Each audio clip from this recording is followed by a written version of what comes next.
look, if the live screen goes down at any point, we must pause immediately.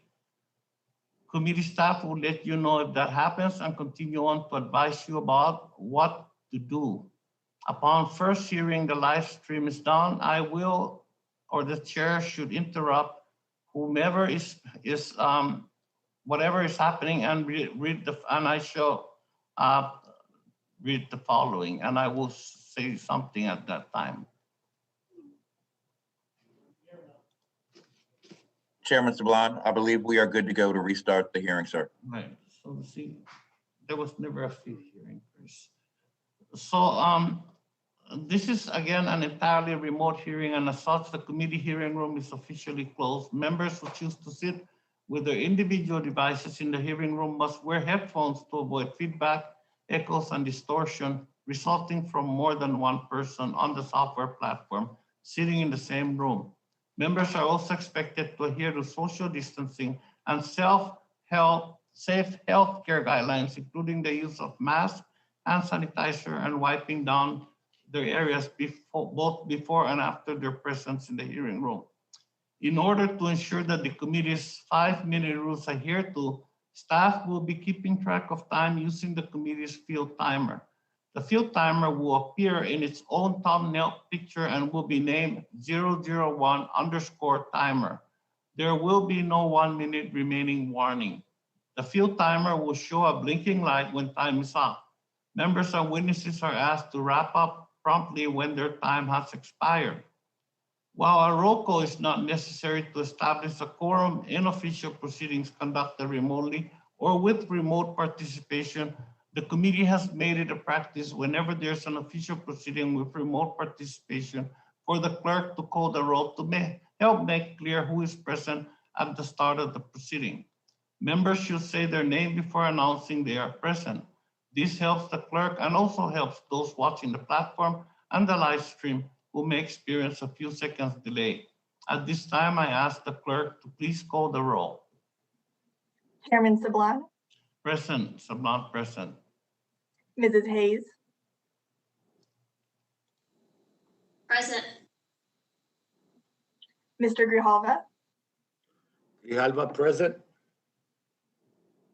Mr. Yarmouth.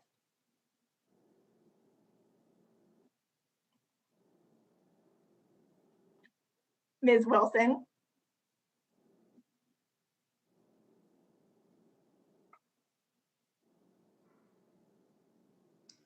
Ms. Wilson present. Mr. DeSaulnier. Mr. Morelli. Mrs. McBath. Present. Mr. Levin. Ms. Manning. Mr. Bowman. Mr. Bowman is present. Chairman Scott. Chairman Scott is present. Ranking Member Owens. Owens present. Mr. Grossman. Mr. Grossman, I believe you're on mute. Sorry, present. Thank you. Mr. Allen. Allen's present. Mr. Keller. Keller is present. Mrs. Miller. Miller present. Mr. Cawthorn.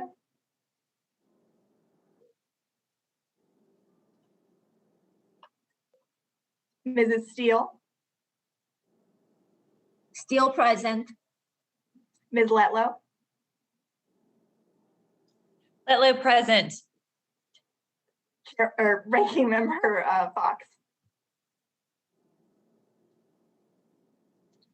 Chairman Sablan, that concludes the roll call.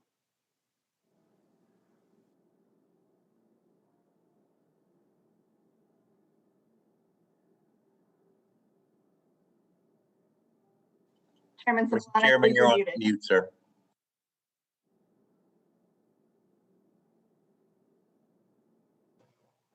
Thank you.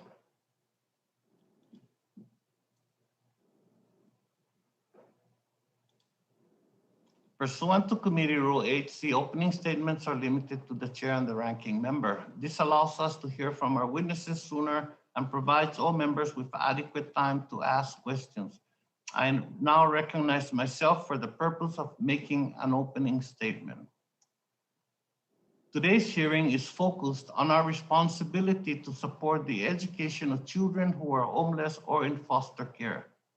Children without stable homes start at a disadvantage that can follow them for the rest of their lives, denying them the opportunity to achieve their full potential as human beings and members of society. That is a tragedy for them and a loss for us all. This is not an insignificant problem. Prior to the pandemic, the Department of Health and Human Services estimated that 430,000 children were in foster care. More than 1.3 million school children lacked a stable and adequate place to sleep during the 2018-2019 school year, according to the United States Department of Education. More than 1.4 million children under the age of 6 experienced homelessness. Recent research in Michigan suggests almost 1 in 10 public school students will be homeless at some point before graduation from high school. 1 in 10. And of course, youth homelessness reflects other persistent inequities in education and across our society. Black children, Native American children, students with disabilities, English language learners, and LGBTQ children are all more likely to experience homelessness and foster care than their peers. And the outcomes are clear. In 2018, the graduation rate for homeless students was 68% nationwide, 86% for those with stable homes. And the pandemic has only made the problem worse. We all know how hard it has been for our constituents to keep their children on track with their education during the pandemic. Even children with stable homes have faced difficulty.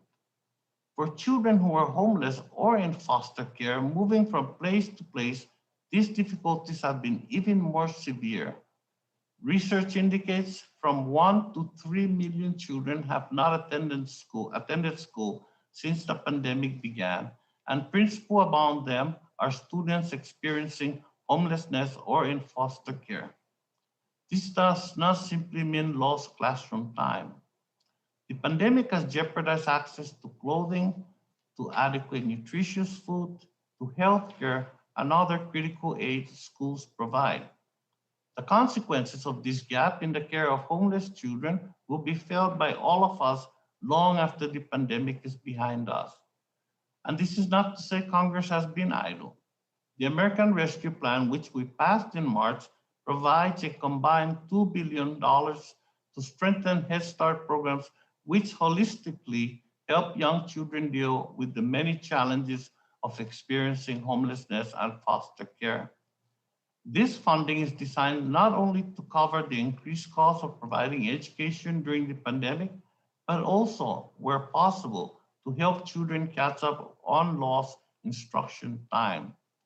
Our American Rescue Plan includes $52.5 billion for the Child Care and Development Block Grant with new flexibilities so families experiencing homelessness can access child care.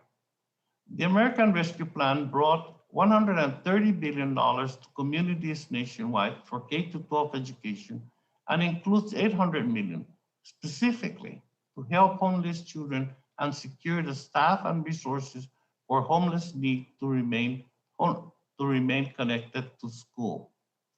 What challenges are school districts facing in identifying and serving students experiencing homelessness and children in foster care? How are school districts using COVID relief funds to ensure these unique populations of students are connected with the services they need to be successful? What more can we do? And even what more should we do? Our witnesses today will help answer those questions and provide feedback on how the investment we made in the American Rescue Plan and other relief legislation are helping vulnerable students make it through the COVID-19 pandemic, and how those investments will help protect these children in the future from the trauma of experiencing homelessness and in the foster care system. I would now turn to the ranking member, Mr. Owens, for the purpose of making an opening statement. Mr. Owens, you're recognized.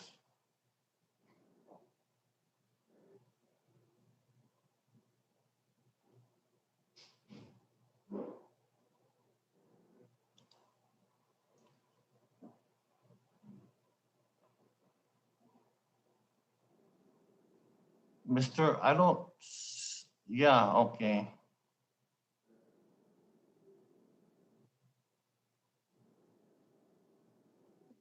Okay, how's that? There you are, sir. Okay, one second, hold tight. No problem. Thank you, Mr. Chairman. For over a year, students across our country have been negatively impacted by school closures. This has been an even greater impact on the foster, homeless, and housing insecure youth. For these children, school is so much more than a place to learn. It's a place that provides provide meals, structure, and safety they don't necessarily receive anywhere else. The most frustrating part of this situation is that the research demonstrates, and has demonstrated for months, that school-age children are less likely to transmit the virus to others, including adults. Further reducing this risk, nearly 80% of teachers have received at least one dose of the vaccine by the beginning of April. There is absolutely no reason for our schools to remain closed, and yet half of the school districts across this country are still not receiving full-time in-person instructions. To the children who have gone hungry, whose abuse have gone unnoticed, or have had no recourse from the streets, I would like to explain what has kept our schools closed for so long, and it's not the science. The Biden administration has relied too much on the desire of teachers' unions, causing unnecessary prolonged closures that continue to inflict real harm on children lacking a home or stable family life. We finally heard last week from the president of American Federation of Teachers, the same union that lobbied the CDC to keep our schools closed, that schools should reopen in-person learning 5 days a week in the fall. I'm ecstatic that we're finally in agreement on this issue, but that's not good enough. Schools should have reopened full-time months ago. This wasted time has caused irreparable damage to millions of children and students nationwide.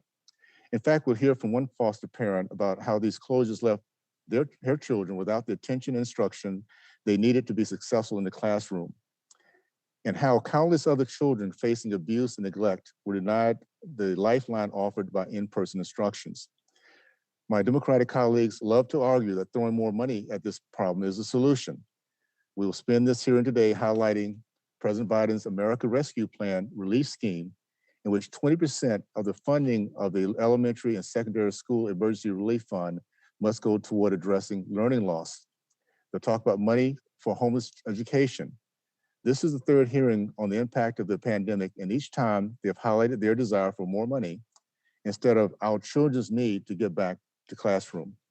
The fact is, no amount of money will fix the harm that's been done and continues to be done to these children and their families. What our children need is to get back to school in person, full time. None of these so-called relief funding will go toward the reopening of schools this spring. What are the children who are homeless, housing insecure, or in foster care supposed to do until then? Democrats have no answer. Sadly, my friends across the aisle are willing to ignore the needs of vulnerable children, pretending that the dollar signs in hearings are a significant response for our youth who are falling further and further behind. They do not know where the next meal will come from, and they're desperate for structure and normality during a once-in-a-century pandemic. House Republicans will not stop fighting to reopen schools across this country until every one of them has unlocked their doors. We know this is the best way to help our nation's children. Thank you, and I yield back.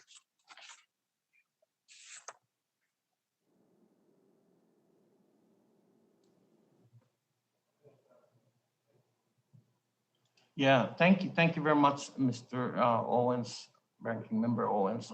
Now, without objection, all other members who wish to insert written statements into the record may do so by submitting them to the committee clerk electronically in Microsoft Word format by 5 p.m.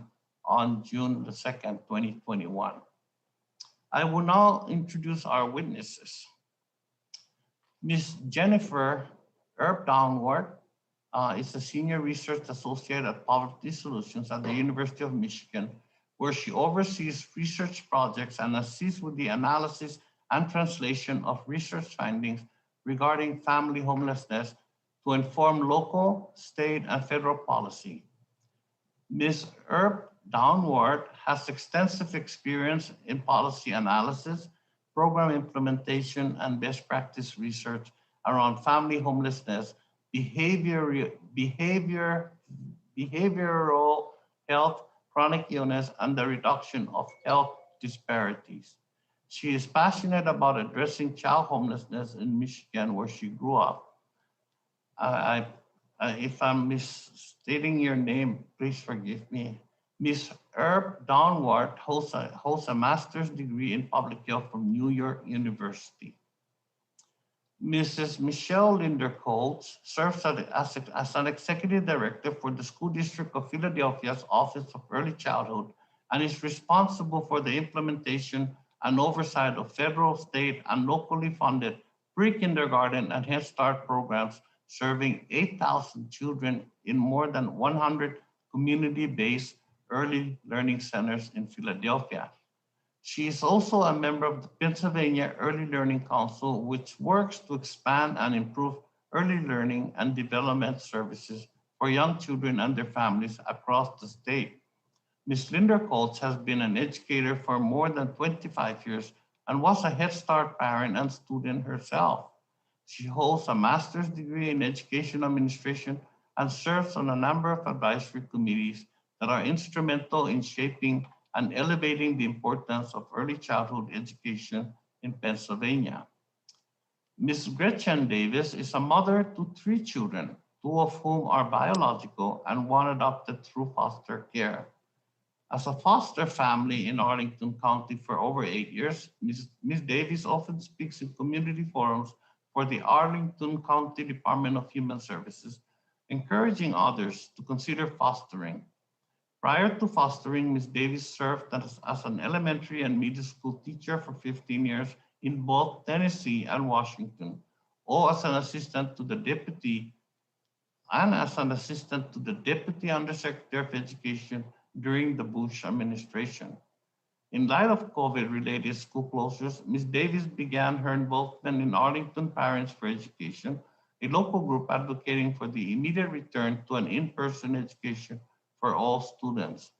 Ms. Davis holds an undergraduate degree and a master's in education from Vanderbilt University. Dr. James F. Lane, Doctor of Education, serves as an executive officer of the Virginia Department of Education, which is the administrative agency for the Commonwealth's public schools. In this role, he oversees 132 divisions for the Commonwealth's public school, and also serves as the Secretary of the State Board of Education. Dr. Lane holds a doctorate in education from the University of Virginia, a master's degree in social administration from North Carolina State University, and a master's and bachelor's degree in teaching from the University of North Carolina at Chapel Hill. We appreciate the witnesses for participating today and look forward to your testimony. Let me remind the witnesses that we have read your written statements and they will appear in full in the hearing record. Pursuant to Committee Rule 8D and committee practice, each of you is asked to limit your oral presentation to a 5-minute summary of your written statements. Before you begin your testimony, please remember to unmute your microphone. During your testimony, staff will be keeping track of time and the light will blink when time is up. Please be attentive to the time, wrap up when your time is over, and remute your microphone. If any of you experience technical difficulties during your testimony or later in the hearing, you should stay connected on the platform, make sure you are muted, and use your phone to immediately call the committee's IT director, whose number was provided to you in advance. We will let all the witnesses make their presentations before we move to member questions. When answering a question, please remember to unmute your microphone. The witnesses are aware of their responsibility to provide accurate information to the subcommittee, and therefore we will proceed with their testimony. And I will first recognize, I hope I'm getting your name right, Ms. Herb Downward. You're getting my name perfectly right, thank you. Okay. Chairman Sablan, Ranking Member Owens, and distinguished members of the subcommittee, thank you for the opportunity to testify at this important hearing. I come before you today to share my research and what we know about the educational implications of homelessness, housing instability, and foster care among children in the United States. Data from my work in Michigan, New York City, and nationally corroborates a growing body of evidence that shows housing instability to have negative educational, developmental, and health consequences for children. I'm also here today to share with you information on the impact the pandemic has had on homeless children and youth, and to talk about opportunities that funding through the American Rescue Plan brings to address these challenges. Before I begin, I want to be clear, though, that when I talk about homelessness, I am referring to children who are homeless as defined by federal education law under the McKinney-Vento Act. Pre-pandemic, roughly 1 in 16 children under the age of 6 years were estimated to be homeless. An additional 1.4 million homeless children were identified in K-12 schools. The vast majority, 77% of these children, were staying doubled up in another person's house and therefore were not eligible for HUD housing or shelter supports. Among children in foster care, roughly 440,000 were in placements at the most recent point in time count. These numbers are of concern to this committee because homeless children face significantly worse educational outcomes than their peers, and these challenges persist even after stable housing is found. My analysis of both Michigan and New York City educational data shows this to be true across educational indicators. 3rd through 8th grade students who were formerly homeless had almost the same grade level proficiency rates in English and math as their currently homeless peers. And like their peers who experienced homelessness during high school, 1/4 of students who experienced homelessness in middle school dropped out. While housing is critical, housing alone does not close the educational gap faced by students who've experienced homelessness. No national estimate for the number of children who experienced homelessness at any point during their K-12 education exists. But for perspective, in Michigan, 1 in every 10 students will experience homelessness by the time they graduate or leave high school. This is roughly 5 times the annual rate. The risk is even greater for Black and Hispanic students, with roughly 1 in 7 experiencing homelessness at some point during their K-12 education. While children in foster care face different structural challenges than their homeless peers, entering foster care is a form of instability, and children in foster care face educational setbacks similar to those of their homeless peers. Further, a strong intersection exists between homelessness and the risk of entering foster care. Children who were homeless the prior year had 14 times the risk of entering foster care compared to their peers who were not homeless during the same year. I want to be clear that we're not just talking about numbers today. We're talking about children. Brittany is a student from Michigan who was homeless when she was 10 years old. She was a straight A student, somehow managing her schoolwork while living in her family's car with her mother. Like so many other children who are unstably housed, just getting to school was a challenge. She was frequently late and missed more days than school attendance policy allowed. As a result, she was suspended for 150 days. At that time, there was no one to advocate for her, no one to help connect her to the school transportation supports she had a right to under McKinney-Vento law, and no one to work with her school to remove the suspension. This did not have to be the case for Brittany. She was not identified by her school as homeless, and therefore she did not receive the educational supports that she needed. The COVID pandemic has increased the number of homeless children facing challenges like those described by Brittany. Survey responses from school homelessness liaisons suggest that there has been a 28% decrease in the number of homeless students identified by schools prior to the pandemic. This equates to 420,000 fewer students who are homeless being identified and supported by their schools. The good news is that the American Rescue Plan recognized this problem and has provided $800 million in targeted funds to meet the educational needs of homeless children. The pandemic has caused hundreds of thousands of children who are homeless to slip through the cracks. we now have the opportunity to find and support those children. Among the many other things, these dollars can be used to support transportation solutions to help homeless children get to school, to provide service and housing navigators, to support early education and college transitions, and to increase homeless liaison capacity, particularly in the 75% of local education agencies that currently do not hold a McKinney-Vento subgrant. Thank you again for giving me the time to speak at this hearing, and I look forward to your questions. Well, thank you, Ms. Earp Downward. I'm in perfect timing, I must say. And thank you. We will now hear from Mrs. Linda Coates. Ms. Coates, please unmute your microphone and you have 5 minutes. Thank you.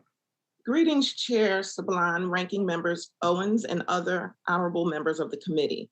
Thank you for this opportunity for me to testify at the hearing today. My name is Michelle Linda Coates, and I am the Executive Director of Pre-K Partnerships for the School District of Philadelphia, which provides Head Start programming to over 6,500 3- and 4-year-olds across the city of Philadelphia.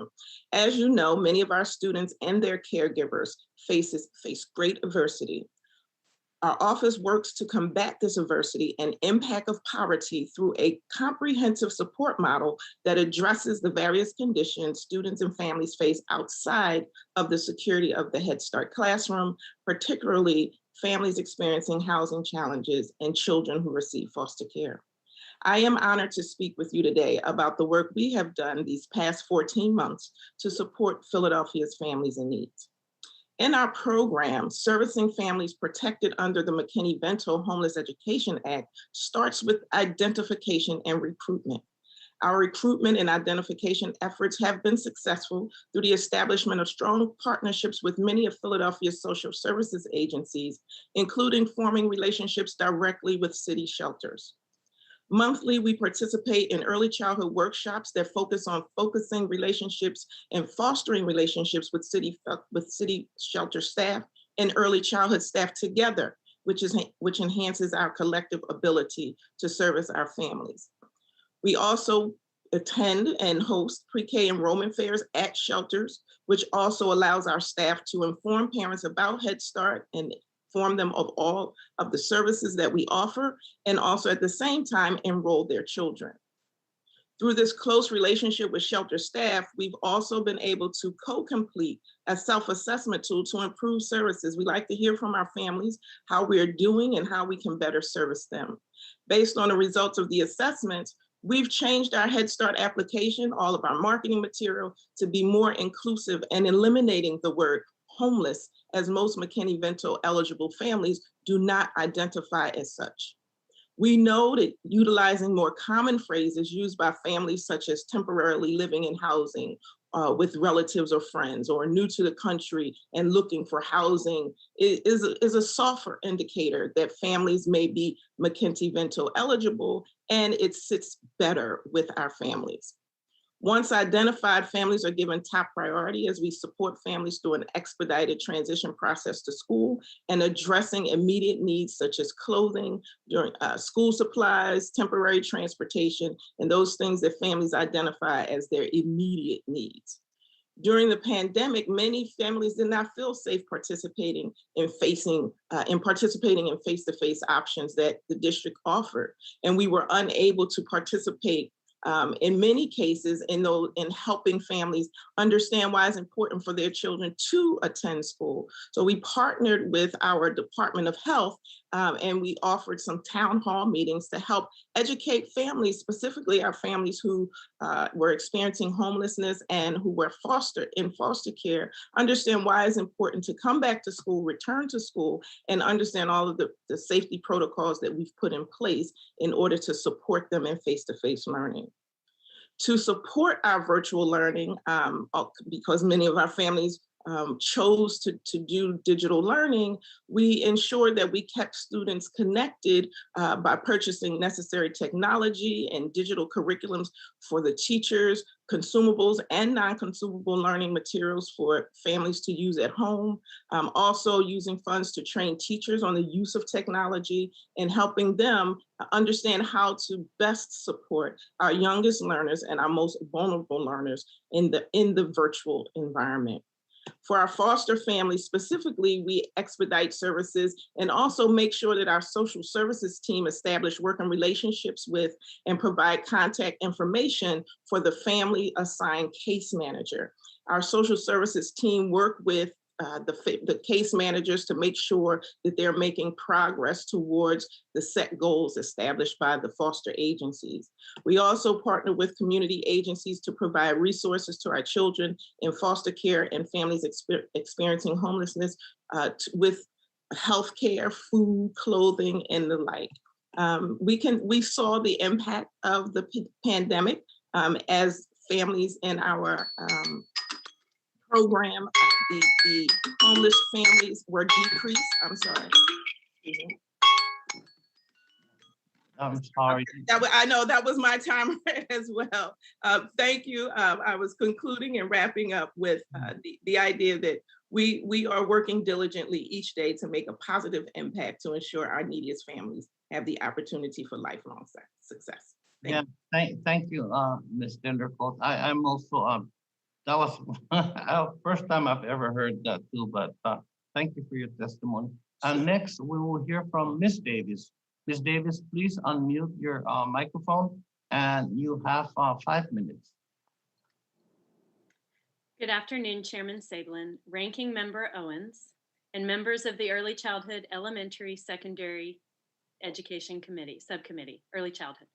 Thank you for the opportunity to speak to you today as you address the impact of COVID-19 on students experiencing homelessness and children in foster care. My husband and I have been foster parents for over 8 years in Arlington, Virginia. We have adopted one child through foster care who is now 7. We have had 22 other children ranging in age from 4 days to 14 years in our home. Being a foster family has been the most rewarding and also the most difficult endeavor we have undertaken. In March 2020, a week after quarantine began, 2 girls, ages 4 and 5, joined our family. We welcomed these scared and sad little ones into our home, and over the following days began to figure out school for 5 kids, our own 3 and 2 foster children. We set up a makeshift classroom and began using activities and iPad programs provided by the schools. The girls adjusted well in our home, but as often happens with kids who have experienced trauma, we saw they were very behind in school. Addressing the girls' educational needs was a top priority for me, and as I emailed with their teachers, it was clear the schools were unable to provide the same supports these girls would have received if they were in person. Instead, they were provided a few daily activities totaling 30 minutes and a Microsoft Teams call twice a week. From March to June, the girls made some progress, but not without a lot of supplemental tutoring from me. I remember last spring, what would keep me awake at night was not actually my own children's struggles during the pandemic, but the damage being done to vulnerable children, students who were homeless, in foster care, English language learners, families in crisis whose children would not or could not log on or interact with school through a device. Basic academic goals of reading, writing, and problem solving for many came to a standstill. I had the resources and time to support the kids in my care, but what about those who did not? The girls returned home in November. Life is not easy, but their mother is resilient and has made great strides to keep her kids safe. The girls are in hybrid education and they go to school 2 days a week from 9 to 2:20. Their mother, who needs a job to keep her subsidized housing, has had a difficult time finding work with this abbreviated school schedule and no extended daycare provided. Currently, I help her by picking the girls up from school so she can work a full day. I'm glad to help her, but once again, I lay awake at night thinking about those families who do not have that community support. Another devastating effect of COVID-19 is the absence of mandatory reporting. As a foster parent, I'm a mandatory reporter. When I notice child abuse or neglect, I'm required by law to report it so that the concern can be investigated. Mandatory reporters are a critical safety net we have in the United States for vulnerable children. Teachers, school administrators, and staff are also mandatory reporters. When students are stuck at home and not allowed to be out in society, mandatory reporting cannot happen. How can a teacher see bruises on a student over a Microsoft Teams call? How comfortable will a student feel confiding in a trusted adult about sexual abuse over a Zoom call? As a foster parent and former teacher, it concerns me that one of the consequences of staying shut down for so long is underreported child abuse and neglect. I would suggest to you, as we look back on how we handle COVID-19 and how we handled it as a nation, that best practices going forward ensure that just as grocery stores and hospitals need to be open, schools also offer critical lifelines for communities. All are staffed by essential employees. Just like hospitals care for sick people, schools care for children, who are among the most vulnerable populations we have. Teachers have always been on the front lines for children. I was a teacher for 15 years and never questioned that for a minute. Why now all of a sudden are many teachers hidden away and not able to do what they do best, which is to care for and educate children? Many public school systems have yanked stability and support from children and handed them iPads and free Wi-Fi. In my experience as a teacher, a mother, and a foster mother, I am convinced that a good education is a lifeline for all children. Schools have been closed way too long. What began as an important step to flatten the curve and protect people from an unknown virus became over a year of excuses and panic to make everything just right and 100% safe before reopening. Vulnerable children do not have the luxury of this time. Many local educational agencies, including my own, have not prioritized return to school for vulnerable children. The services they have provided during the past year have been insufficient. Our children deserve much better. Thank you. Thank you, Ms. Davis, for your testimony. And finally, we'll hear from Dr. Lane. Dr. Lane, please unmute your microphone and you have 5 minutes. Thank you. Chairman Sablon, Ranking Member Owens, and members of the House Education Labor Subcommittee, I'm pleased to have this opportunity to be here this morning to share how this pandemic has uniquely impacted our youth in foster care and students experiencing homelessness, and how we have responded. One of the most marked insights to come from the COVID-19 pandemic is just how critical a role our schools play in every aspect of our students and families' lives. Schools are more than the educational experiences they provide, but they also serve as safe havens, reliable sources of food, connection, and stability. Over the last year, our students without stable housing, reliable access to devices or broadband, or difficult home environments felt the effects of the pandemic most profoundly due to interruptions in their connection to these vital services and supports. For multiple reasons, Virginia has worked hard to encourage or offer safe in-person learning to our students. Schools have risen to the challenge and consistently continue to expand in-person learning opportunities while prioritizing the needs of students most disproportionately impacted by the pandemic. This has been made possible only with the financial support from the federal government to help schools cover all costs from all manner of health and safety, including educational technology and student support services. So I want to recognize the heroic efforts of teachers, support staff, school counselors, nurses, principals, and administrators, and thank them all for their commitment and dedication to students. The pandemic has also strained the systems that support these students in unprecedented ways, and the strain on the system has been twofold. First, we have seen increased demand for services. Families in Virginia have suffered from the economic repercussions of the pandemic.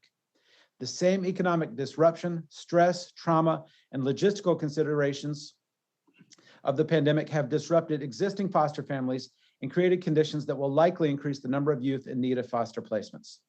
These factors are interrelated, and the compounding effect has been spikes in both rates of student homelessness and housing instability, and unique strains on the foster care system. The second major strain on the system has been related to limitations on quickly identifying and serving families. Remote learning virtual family visitations, fewer home visits have disguised some of the telltale signs that students are struggling. But Virginia has a solid foundation upon which to build because of the previous state and federal investment in the systems that support homeless and foster youth, including our highly regarded work with Project Hope, Virginia's program for the education of homeless children and youth. However, even before the pandemic, resources were insufficient to meet the demand of families in need. So we've worked collaboratively to strategically leverage new federal resources to scale existing programs and meet the needs in new ways. Our department sought to bring many partners into the conversation around supporting homeless students. This has included bi-weekly calls with local McKinney-Vento liaisons so they could receive updates, ask questions, and share challenges and success stories. That collaboration has informed new technical assistance, including videos for liaisons, social emotional learning quick guides, and new grants to scale work to meet the need. This collaboration is focused on sharing best practices and planning for the strategic deployment of the remaining America Rescue Plan homeless children and youth funds when they are made available to states. Additionally, the joint agency team has continued to meet through the pandemic and provide guidance, policies to foster family connections, and communication across agencies and jurisdictions. Virginia and our localities have funded mechanisms such as virtual visitations, reimbursement for COVID-related testing or treatment, and virtual training and support for foster families. Even though we all want in-person learning, the virtual communications environment has its unique benefits for some foster youth. For instance, one student in foster care was able to visit a relative in another state for a week due to virtual learning, helping support family connections that are crucial to the well-being of children in foster care. The local department that shared this story also stated that they have felt an even stronger relationship with and more support with their local school divisions around children and youth in foster care during the pandemic. They specifically said they have seen a shift from "that's not possible" responses to "how do we make this work" perspectives in their conversations. In conclusion, the response of our agency and local school divisions to COVID-19 has been made possible through additional federal funding intended for pandemic relief. As we begin to emerge from the pandemic, we know that the impacts will ripple through communities for years to come. As such, sustained and flexible resources will continue to be necessary to ensure that states can be responsive and can provide the services necessary for these students to succeed. On behalf of Virginia students and school leaders, thank you for the significant investments that have been made in our schools and our students. Well, thank you very much, Dr. Lane. I mean, all the witnesses are just almost perfect in their timing. I just like to say that if only we could figure out a way to just eliminate homelessness and foster care for school children, and if possible, even just remove poverty from the nation. Now we'll go to member questions. I will ask staff to bring back the bell if necessary, but under committee rule 9A, we will now question witnesses under the 5-minute rule. I will be recognizing subcommittee members in seniority order. Again, to ensure that the members' 5-minute rules adhere to, staff will be keeping track of time, and the timer will show a blinking light when the time has expired, and maybe bring back the bell if necessary. So please be attentive to the time wrap up when your time is over, and remute your microphone. Now I would like to begin recognizing members questioning by recognizing the a teacher, National Teacher of the Year, Miss Congresswoman Hayes. Joanna, you please unmute your microphone, and you have 5 minutes. Thank you, Chairman Sablan, and thank you for having this hearing. And thank you to all the witnesses. I have remarks prepared, but I just want to start by saying it is incredibly exhausting on this committee when hearing after hearing, we're having conversations as if we don't all recognize the importance of getting kids back to school. I think both Democrats and Republicans share that. We've tried to do that safely. We're handling a once-in-a-generation pandemic that none of us asked for, that none of us can account for, and we've all just tried to do the best that we can to protect students, families, teachers, and to hear, I say this in every hearing, to hear over and over teachers' unions berated. I remind you of the irony in the fact that those unions are made up of teachers, the same people that you're saying your children need to go back to. because they are the lifeblood and they are the ones who invest in them and nurture them, and they are the ones who are the mandated reporters. Those same teachers are listening to these hearings and being demoralized over and over and over again as if they're lazy and too demanding and only thinking of themselves. And I can assure you, having been in the classroom for 15 years, there's no teacher that wakes up and does that job every day that doesn't first think about their students and children. So it's just worth saying that we want kids to go back to school. We want every school to open. We want kids to grow and thrive and learn in those environments. But enough of this. Democrats don't want kids to go to school. That is just not true. And it is the reason why we voted overwhelmingly for funding and support and resources to assist with those openings. So my question for you, Ms. Herb Downward, we've heard about all of these students, and I worked very closely with McKinney-Vento in my school district, and we were a Title I district with so many children who lived in poverty. My Connecticut State Department of Children and Families reports that most of the families that are struggling with homelessness also report poverty conditions, being disconnected from services, and these underlying things that are not abuse. So at a time when poverty could be the underlying factor and not abuse, especially coming out of this pandemic, we're going to see so many families who are dealing with just different ripple effect issues. How can we be sure that those families are not subjected to unnecessary investigations and rather are helped by safety net programs that can help them to stabilize their families and get out of poverty, even though it may present as, you know, what someone else might call neglect or abuse? Thank you so much for this question. I think it's a really, really great one, and it comes up frequently among both community organizations and among families. There is a great fear among families that if they acknowledge their homelessness, that they will be at risk of losing their children. I think the statistic that I shared that, you know, there is a 14 times greater risk of children who are homeless entering into foster care in the next year than their peers who are housed is really telling of, you know, that challenge.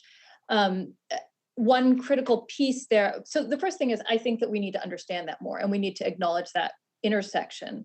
And I think we need to have more frank conversations about the fact that homelessness and poverty alone are not reasons that a child should be removed from their family. That is in the guidelines and the mandatory reporting guidelines. You know, I recognize that as a mandated reporter, this can be a very challenging thing to disentangle. But homelessness in and of itself, by itself, is not abuse. So how many children could we potentially be preventing from removal if we were actually just addressing the underlying instability there?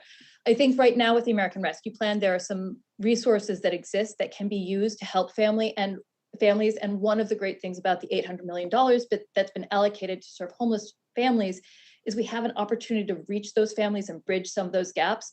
So for example, 77% of families are not eligible for HUD or shelter supports because they're living or staying doubled up temporarily with another family. You know, this really cuts people out of services, but we have the opportunity, because these dollars are flexible in their funding, that we can bridge those gaps. So for example, a homelessness liaison could use dollars to temporarily put a family up in a hotel. Now, this is not supposed to be the money supplanting other dollars for hotel stays or shelter, but if you take that money and help that family into a hotel for a few days, they can be eligible for HUD housing supports. That's giving them access to a funding stream that exists.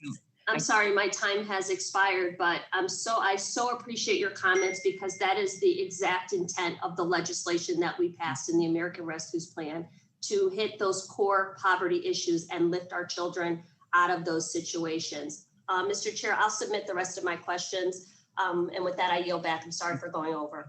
Okay. Yeah. I understand the ranking member of the full committee, Dr. Fox. Dr. Fox, please unmute, and you have 5 minutes. Thank you, Mr. Chairman. I appreciate it, and I appreciate our witnesses being here today. My questions are for Ms. Davis.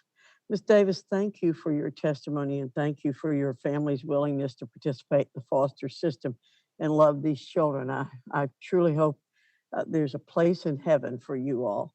I like when witnesses bring recommendations to our hearings, and you're the second parent to testify before the subcommittee about the essential nature of schools. Many of us agree the initial closures last spring were reasonable, given what was unknown about the coronavirus at the time. But you argue for treating schools like hospitals and grocery stores that never close. Could you explain that in more detail?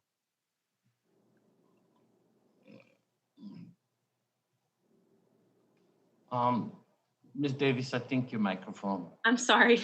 Thank you for that question. I just quite simply believe that schools are just as critical as hospitals. Learning is so critical for students, and in-person is, online is a poor substitute for in-person. It's important to have FaceTime, and I'm not talking about the app. I'm talking about FaceTime with teachers. It's important for schools to provide, as we've said over and over again, the many other supports to families. My precious family that we are still very close with, even though the children are not in our home anymore, they struggle daily because school is not open. And mom is struggling to figure out how to work on abbreviated hours and figure out how to manage when the supports that she relies on, dropping her child off at 8 a.m. and picking them up at 5 after daycare, has just been stripped away. And what baffles me is the disconnect in knowing what we need to do and seeing districts around the country that have done it, that have gone back in October and figured it out, put on their masks, figured out social distance guidelines, and went to work. They figured out how to do it, yet there are so many communities like my own, in my own school district, Arlington Public Schools, that are just stuck and paralyzed. And it just baffles me, and it has frustrated parents in the communities when we see the solution.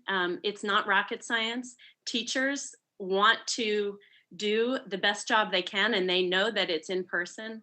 I have to be honest, the teachers have made lemonade out of lemons in this situation, but they're not able to do what they need to do because they're not in person. I agree with you. I think most teachers want to be there, and they have good hearts, and they want to do it. And God bless you for continuing to work with the mother of the foster children. We've been critical of teachers' unions that have resisted efforts to reopen schools. Again, there's a difference between the teachers' unions and the teachers themselves. In response, we've been assured their resistance is really based on a desire to protect the health and safety of children. But it sounds like you believe the opposite's true, that keeping schools closed has been harmful to kids. Do you believe long-term closure of schools was the best way to protect the health and safety of children? I think your answer to that is no, correct? Correct. Thank you. You also discuss in your testimony the role of teachers and other school personnel as mandatory reporters when abuse is suspected. You also talk about the problem of underreporting of abuse during the pandemic because of virtual learning. From your experience as a foster parent and a teacher, why is in-person interaction so important in identifying potential abuse? And what do you think will be the long-term implication of the reduced reporting? Quite simply, you can't report what you don't see. And I know that teachers, I have heard lots of amazing stories of teachers who have caught abuse online and sent school officers over, and CPS got involved and those families were helped. But that is only what they see at that moment in time. And the amazing thing about teachers is that they are very intuitive, and they rely on FaceTime with students, watching students carefully, interacting with students personally to pick up on subtle issues and problems. Pediatricians have said there's going to be a huge mental health crisis. We've seen reports by even the CDC, it's better for them to be in school. I mean, it's just, it makes sense. And I do worry about raising a generation of children who have been scarred for 15 months by this pandemic, when really things could have been back to normal back in October. Thank you very much, Mr. Chairman. I yield back.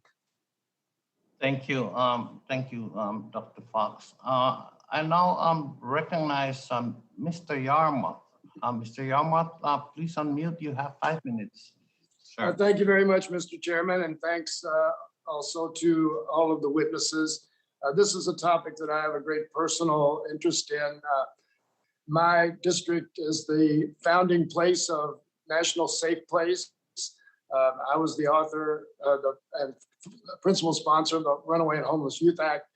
So I've got a lot of background in the challenges that we face. And I also just want to mention, because it's related but not directly on point, that my district has one of the largest school systems in the country, 100,000 kids. And you know, like in most urban school districts, we have over the course of a year, 50% of our students change school one or more times. And it's been an amazing experience talking to the teachers who are being held accountable year after year for teaching moving targets. And this is something, again, related, because I think that there is some point, the lessons we've learned through this pandemic, the ability to use technology might have some relevance to this question of mobility in the school systems as well. And I was going to ask the question that actually Ms. Herb Downard addressed, the significance of the $800 million to expense through the American Rescue Plan in dealing with these issues. And I wanted to ask Mr. Lane about that, if he can elaborate on Ms. Herb Downard's answer, and also talk about the potential for technology to deal with some of these other issues, including mobility. Because most of those students who are mobile are essentially homeless. They're living with an aunt, they're living with a grandmother, they're shuffled off to different people, and that's where they end up just disconnected from many of the schools. Thank you, Representative Yarmouth. The $800 million is absolutely essential to supporting our needs to recover from the pandemic. Prior to the pandemic, Virginia struggled to secure sufficient funding to meet all of the requests from school divisions, especially when McKinney-Vento funds were awarded on a competitive basis. So in order to address the significant new needs, as you said, the American Rescue Plan provided near $800 million. In Virginia, this means our award will go from $1.7 million a year and increase by an additional $13 million. This will allow us to scale up programs, support more programs in localities through grants, reach many more families and communities in the Commonwealth, and continue to create endeavors for improving outreach.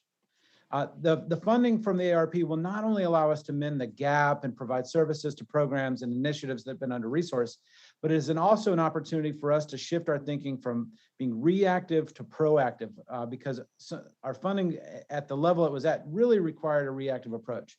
And so addressing that now alongside planning for ongoing implications. And of course, as it relates to technology, many of our localities, many of our school divisions have taken that funding that we've been able to provide in grants and in other ways, and have incredibly expanded technology opportunities.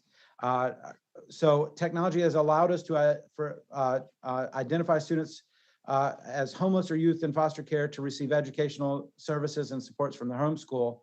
And technology allowed us also to continue the education for students when we could not. This population of students can experience heightened levels of transiency. So technology has been an aid in ensuring stability for students so they move from place to place so that they can continue their education and stay put in their home school. Great, thank you for that response. And just wanted to add, you know, there's so much, unfortunately, been so much politicization of this issue about schools staying open or not open. I know in my state of Kentucky, the governor's been taking flack from a lot of people basically on the other side of the partisan aisle about keeping schools closed. But schools have actually been open in many parts of our state for the last, since last fall. I was talking to a school superintendent in Eastern Kentucky, and they've been open since last September or October. The problem is that half the kids, the families refused to send their kids to school, even though they were open and available in the classroom. So this is not as cut and dried an issue as it may seem as to whether we open or close schools. There are a lot of elements involved there. But my time's expired and I yield back. And thank you for your response. All right, and thank you very much, Mr. Yarmouth. And now would like to recognize the ranking member of the subcommittee, Mr. Owens. Sir, you have 5 minutes. I think you need to unmute your microphone. Thank you once again, Mr. Chair, and all those who are testifying. I'd just like to say before I start my questioning, and there's a difference in the teachers who love their profession, love the teaching, and those are leading these unions that obviously have a different agenda. My dad taught professor for 40 years. My mom was a junior high teacher. I understand what it is to be in a home which education is paramount and is loved by those who are teaching. So kudos to those teachers out there trying to do their best. But at the end of the day, we have the data now, my friends. There's a difference in the way the blue states and red states have approached this. And many people in the blue states are leaving because they want their kids to go to school and have a normal life and not be traumatized by this process. And till today, we still have, with all the data, we still have people who could not, they have districts who will not have give the options for these children to go back to school. So I just want to make that point. Ms. Davis, you talk in your testimony about the academic struggles of foster children you're caring for during the pandemic. A parent colleague of yours testified before the subcommittee a couple weeks ago, and one of his frustrations was a lack of planning within the school system to address the learning loss that has occurred. And then according to press reports just last week, Arlington County Public Schools sent a letter to parents saying that too few teachers are willing to teach summer schools. This leaves many elementary students not able to participate and to catch up. How frustrating is it for parents, and what do you think will be the long-term consequences to our children? Thank you. That is a great question. I was shocked when I heard that my public school system was only going to be 8% of the children eligible and was going to send the rest of them to virtual Virginia.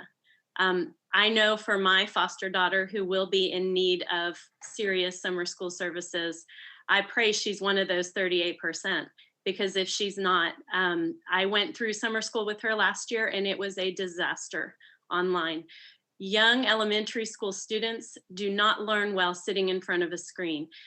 Elementary, as many of you know, teaching is you're moving, you're going to centers, you're around the classroom, you're trying things, you're hands-on, you're doing all kinds of things to learn to read, write, and problem solve that are kinesthetic and tactile, and to sit in a screen and to go to chat rooms and to be on computer programs just doesn't work. And I'm worried about the achievement gap, the widening of the achievement gap in our country as a result of not choosing to be in person and not letting teachers do what they know they need to do to educate, especially elementary kids. I had 3 children in my home who were learning to read on a screen. And it actually has prompted me to go back to school to learn to teach reading, because I was shocked at how ineffective the online education was. And these teachers were trying their hardest, but they know, and I know, that they need to be in school. I worry about kids not being able to catch up, sir. I worry about the dropout rate, kids getting so frustrated, and when they can drop out, they're gone. I worry about kids not being on grade level. And, you know, if my school district is any indication, and they're only able to educate 30% to play catch up in the summer, that's a real problem. Thank you. And I just want to say that we are talking about foster children, homeless children, and housing insecure children. When I talk with the kids that you and I, all of us on this conference, not your children, not your grandchildren, these are kids who are already starting off behind and they're not allowed to go to school. This is a travesty, my friends, and there's a difference. The data will show, and we'll look back on this year and see that there was a difference when we approached this, and there's no excuse for us to put these kids at risk and have them go through the trauma they will be dealing with over the coming year. So just want to make that point, and thank you so much, Ms. Davis, truly for your efforts and everyone else here in this trial who's really trying to make this thing work. And I yield back.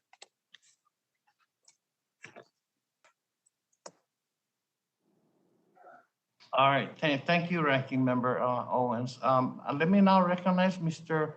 Desaunier. Sir, unmute and you have 5 minutes. Thank you, Mr. Chairman. Really want to thank you and the ranking member for having this hearing, and our chairman and ranking member of the full committee. And I want to thank all our panelists as well. Ms. Erbdown, I spent a lot of time when I was in local government as a county supervisor in the Bay Area on these issues and the continuum of care for at-risk kids. A lot of those strategies that we did in partnership with this committee, actually, my predecessor, who was the former chair of this committee, we work with crisis is what we were talking about today for these kids, but then continuum of care is family planning, prenatal care, reduction in teen pregnancies. In California, we're very proud of the fact that we were able to do that significantly. The whole country has. But the dysfunctionality of the system was always painful. So we talk about stress and trauma. Federal statistics, Ms. Erbdown, what I want to ask you is, shows that most kids are actually in the system for not a long period of time, that like 50% of the time. But we know the struggle of having a CPS worker go out to a house where in urban areas in California, the retention rate for CPS workers is 50%. A young person goes in, gets a master's degree, knows what they're getting into, and still leaves. And we can't, retention's a problem. So getting the system to work and the stress on those kids in the system, again, is a continuum of care issue. So I wondered if you could give us, the committee, what you've experienced in your research about fixing the system, but these short-term situations where kids are put in and out of the foster care system. And then second to that, family reunification, which we all want, isn't successful oftentimes. So maybe you could tell us a little bit about the research on that and best practices to avoid that. Sure, that's a great question.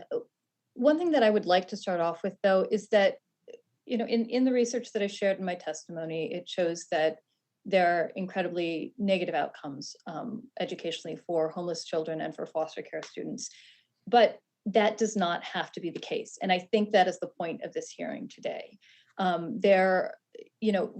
What we see in the data is that it's the instability that causes these negative outcomes. So, for example, transferring schools mid-year. Every time a student transfers school mid-year, it's estimated they are set back academically by up to 6 months. Currently, both in foster care and under McKinney-Vento law, children have a right to school stability, and that is really critically important. Yet in the homelessness data, we see 20%, 1 in 5 students transferring schools mid-year. So that means that the system is, as you say, not working. But if we can identify kids, and if we can provide them that point of support and connection, somebody to help them along their way, those outcomes don't have to be negative. So there was a case, a story of a young woman in Michigan. She was homeless prior to entering foster care. She entered foster care when her mother passed away. She transferred schools 18 times. She attended 18 different schools prior to graduating. But the point is, she did graduate. And the reason she graduated was because she had a educational mentor who was working with her and helping her through those transitions. In the end, she did end up finishing high school through a virtual program. That doesn't mean that virtual programs are the answer to every situation, but it was the ability of that person working with her, that person who knew her transitions, who knew her continuously across those points in time, that was able to help her overcome these huge obstacles, recover credits that she was losing in high school every single time she transferred schools. So I guess the bottom line in terms of your question is that what we need to address is we need to find kids before they experience the instability. We need to make sure that if you identify a child when they're homeless, when they're in foster care, if the school is engaged there, and you can prevent that child from transferring, that is going to reduce their risk of being chronically absent from school. Chronic absenteeism is, as everyone here knows, one of the biggest predictors of grade level proficiency and graduation rates. So we have to be acting early. And that is what the funding here that Dr. Lane was talking about really allows us to do. We have been in a reactive situation for years and years where we're not close to identifying, even prior to the pandemic, we're not close to identifying all of the children who were homeless. And now we have an opportunity to do that. Thank you very much. Thank you. Thank you, Mr. Chairman.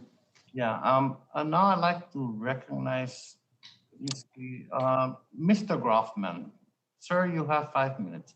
Thank you. We'll talk to Gretchen Davis again. First of all, thank you for all you've done. It sounds like you've touched, maybe I missed it, the number of children's lives you've touched since you've embarked on this path. Kind of really incredible. I'd like to ask you, we've heard, concerns about the changes in life that foster children have, bouncing from school to school or parent to parent.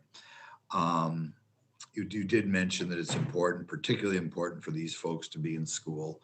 And I know in my district, you hear complaints that for whatever reason, some of the more rural school districts and the private schools manage to stay open, and some of the larger urban districts, for whatever reason, were not able to stay open. But I wondered if in general you could comment on the benefits of in-person schooling, but also what you think we can do to avoid the bouncing around that we just heard about, going from school to school, and in particular, how that affects people in a foster setting, and perhaps maybe even elaborate a little bit beyond what we talked about here, maybe the importance of somebody staying with you rather than their birth parent, that sort of thing. Okay. Well, I think stability is huge, and schools providing stability and a place for kids to go, and parents relying on that stability is huge, foster parents and biological parents. And so when you have a school that's functioning as it should and is open, especially for the most vulnerable kids, then those services and that stability can be utilized. When there's a disconnect between schools not being open and the rest of the country trying to get back to normal, it makes it really hard for these families, because the families have to go back to work and foster parents have to go back to work, but yet the kids are still at home. And I've talked about, for some reason, we're not in school on Mondays. It's an asynchronous learning day. And the reason for that is to provide special support for students. But I'm not sure I'm seeing those special supports for students on those Mondays. I think, families rely on the stability that school brings. And our schools are amazing in the programs that are provided and the safety nets that are provided. We're just not utilizing them now. We know what helps kids. We know what reduces the the dropout rate. We know what closes the achievement gap. We know how to teach reading well, and it starts with an excellent, good quality teacher who is with their students in the classroom. And as far as foster parents and what, their job has been made harder by not being in person in a lot of ways. One of my jobs is to bridge the gap between families and issues that they have, and to help families work together well. And it's hard when I cannot look the mom or the father in the eye and be in person with them. It's hard to do that on a screen. And so I'm just, I'm ready for people to go back to doing what we know works, which is educating kids well and in person. Okay, I'm sure you know a lot of other people in the same position as you. And like I said, in my district, for whatever reason, it seems to me the relatively rural schools were able to stay in session through all this. I think just about every private school was able to stay in session, but some of the larger school districts weren't. And I'm sure you as well have seen different school districts reach different results, and I guess that's the result of local control.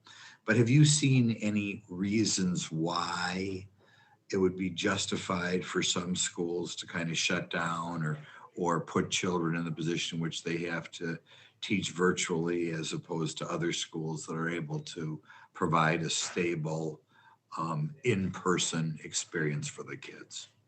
Can you think of any reason that you've seen that justifies this idea of, and it's going to be a big deal for summer school coming up if some schools still don't do in-person summer school. I mean, my goodness, the pandemic's almost over here. But can you see any justifications for it? Could you just comment on that in general? Thank you very much, Mr. Groffman. I No. that's a good question, but maybe Ms. Davis can submit her answer in writing.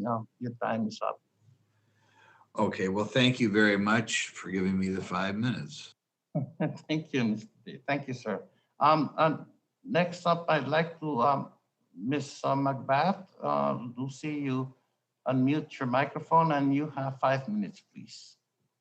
Thank you, Chairman. And I just really want to thank all of our witnesses that are here this morning. Thank you so much for testifying in what is very, very timely conversations that we're having. And Chairman Sablan, thank you so much for prepping for this hearing.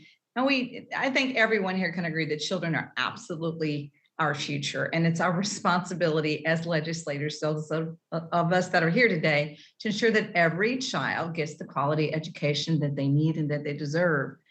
And I think, we all know that COVID-19 has, this pandemic has just exacerbated the inequities that we already knew existed in America.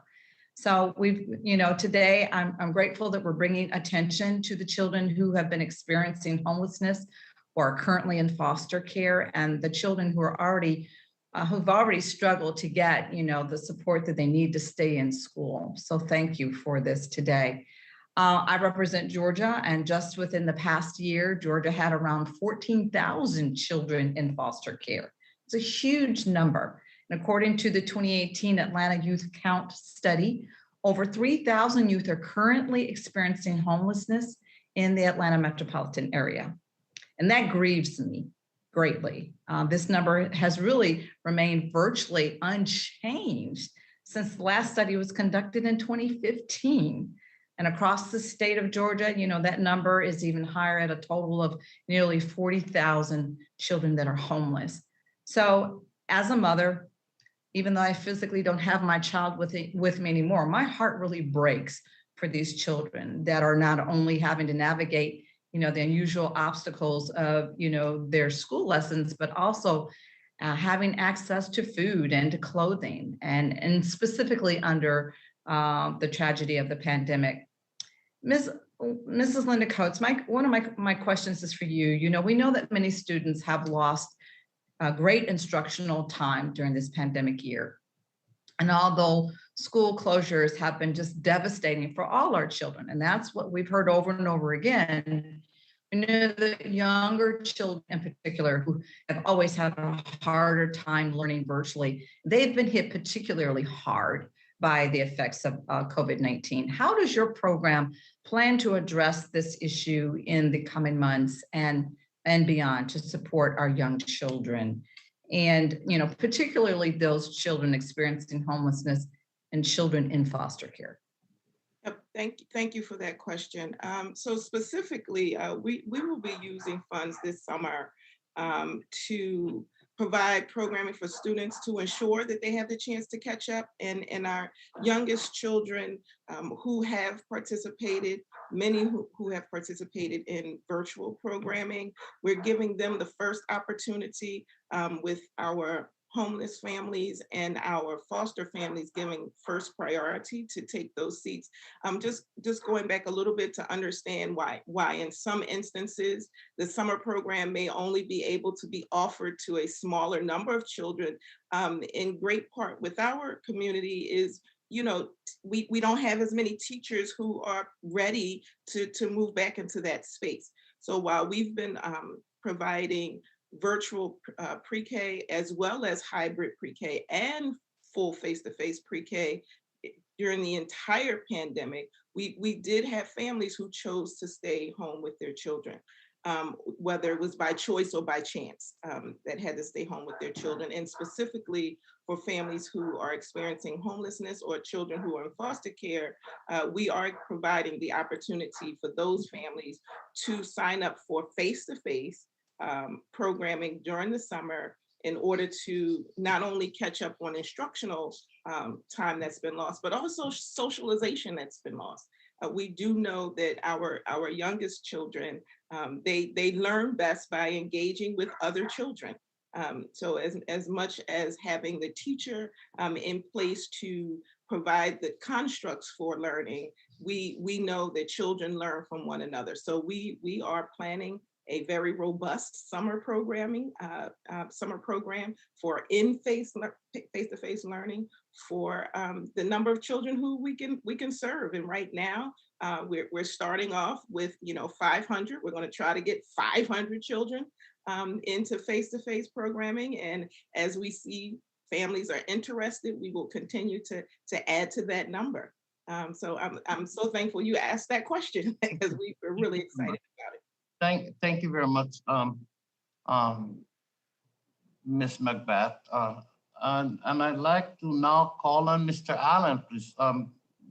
Ranking member of this subcommittee at the last Congress, a wonderful colleague. Yes. Alan, you have 5 minutes, sir. Thank you, Mr. Chairman. And again, I want to thank all the witnesses. Ms. Davis, you have a incredible story and legacy that would be good for all of America to hear, based on what you've sacrificed to try to help children. My mom and dad were both educators, and so I've been involved in this process for a long time. I will comment, my colleagues call this politicizing the issue. I call it getting the truth out. The truth is, in the 12th District of Georgia, what I ask our school systems to do is the taxpayers pay for the schools to be open and for the students to be taught. And I said that if the taxpayers are going to foot the bill, we need to open the school, whether one student shows up or every student shows up. And then the others, we will do our best to do online learning or hybrids or whatever. And our district responded. The largest school system in the district has been open since August of last year. The teachers have returned. Of course, Georgia has led the nation in the recovery as far as COVID. In fact, our economy in Georgia has returned to pre-COVID numbers. And of course, the biggest problem we've got is this America Rescue Plan has got everybody on enhanced unemployment. We can't get folks to come back to work. And that's the biggest problem we've got with our economy right now. But the bottom line is, in Arlington, I guess my question in Arlington, Virginia, are the teachers unions in Arlington running the school systems? Not yet. Not yet. Okay. Why are the teachers not going back to class then? I think that the administration has not put systems in place for that to be possible. Okay. I think, yes, you have some teachers that are concerned, but overall you have most of the teachers that are concerned about the students and not their own health, and are following the science and are reading what the American Academy of Pediatrics says and the CDC says, and they say, let's go. But, it doesn't matter how much they say that if the administrators are dragging their feet. And I've seen an incredible lack of planning and creativity in how to get things done. And, you know, just like when you're parenting children, if you say mask up, let's go, this is what we have to do, kids will do it. But if you say, oh, I'm so sorry, this is so terrible, we've got to figure this out, there's just so many problems, then it delays and causes frustration that's not necessary. So I think we have amazingly talented teachers and highly qualified teachers. It's just there are not systems in place for them to go back to school 5 days right now. Yeah, and frankly, like I said, in the 12th district, our teachers, if we had teachers that were compromised, they did the online teaching, and those that had no pre-existing conditions or were not compromised were in the classroom. So, and we had the funds to put in the enhanced air conditioning and filter systems as well. In fact, checking with all of our school systems, all of our school systems are financially in great shape, and we have pretty much all new facilities in my district. But as far as the root of the problem, and I'm running out of time. I got about a minute, but you know, we've thrown a lot of money at poverty. We've thrown a lot of money at homelessness, housing, affordable housing, and opportunity zones, you name it. And we can't seem to fix this problem. It seems to be getting worse. Obviously, there's a, you know, the family has been devastated in this country. You know, single parent homes seem to be the rule rather than the exception anymore. And, you know, if you get to the root of the problem, you know, obviously we keep throwing money at this, but I think we got to fix the problem. And can you give me some idea of what you think the real root of the problem is in about 7 seconds? Well, I think there needs to be an all hands on deck approach, and we have the systems in place. We just need to use them well. We have the staff, the teachers. We just need to use them well and let them do what they do best. Okay. All right. Thank you. I yield back. Thank you, Mr. Allen. I now recognize Mr. Levin. Unmute your mic and you have 5 minutes, sir.